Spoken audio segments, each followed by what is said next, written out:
हरिओम प्रिय दर्शकों, यदि आपकी मेष राशि या मेष लग्न है तो इस वीडियो को बहुत ध्यान से देखिएगा, समझिएगा। इस वीडियो में हम समझने वाले हैं सूर्य राशि परिवर्तन प्रभाव को। भगवान सूर्य ग्रहों के राजा हैं और इनका परिवर्तन हर एक महीने होता है परंतु ये जो परिवर्तन होने वाला है ये बहुत महत्वपूर्ण होता है। इस परिवर्तन से बहुत कुछ बदलाव होता है। भगवान सूर्य का ये परिवर्तन अब मकर राशि में होने जा रहा है और जब मकर राशि में सूर्य का परिवर्तन होता है तो इसे मकर संक्रांति के रूप में मनाया जाता है हर वर्ष। ये जनवरी में मकर संक्रांति हर वर्ष होती है जो कि कुछ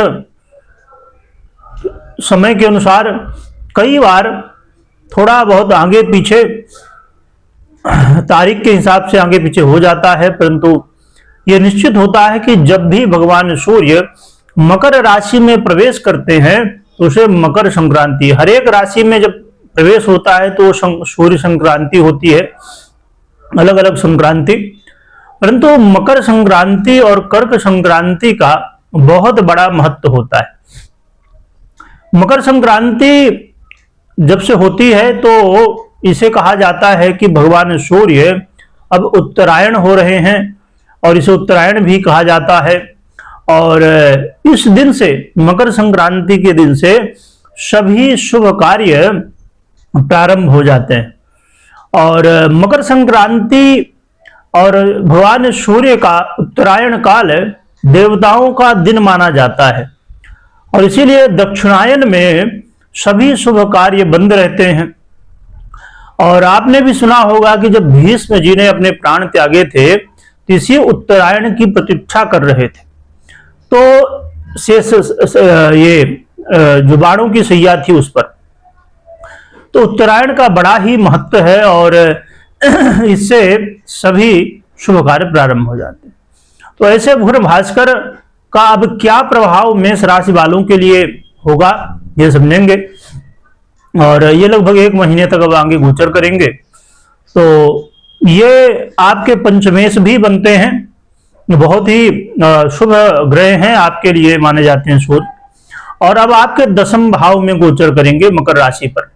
तो 10वां भाव बहुत ही महत्वपूर्ण माना जाता है और खासकर भगवान सूर्य के लिए ये भाव बहुत श्रेष्ठ माना जाता है। यहाँ बहुत अच्छे फल देने वाले माने जाते हैं क्योंकि इनको यहाँ पर दिशा बल प्राप्त हो जाता है। और राजयोगों में तो ठीक है, राजयोग किसी भी भाव में बन जाए तो अपना राजयोग प्रभाव देता है, परंतु केंद्र में बने तो बड़ा ही अच्छा माना जाता है और केंद्र में भी 10वां भाव का बड़ा महत्व होता है। तो ऐसे भुवन भास्कर अब क्या आपको प्रभाव देंगे, आइए समझते हैं। सूर्य का यह परिवर्तन आपके जीवन में मान सम्मान की वृद्धि और आपके करियर में पॉजिटिव बदलाव लाएगा।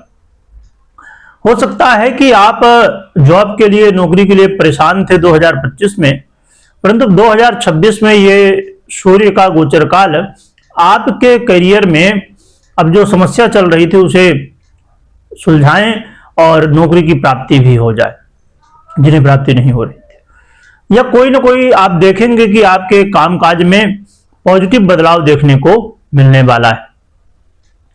और यदि पिता के साथ रिश्ते ठीक नहीं है या किसी तरह अनमन है, मतभेद है, तो अब ये भी दूर होगा।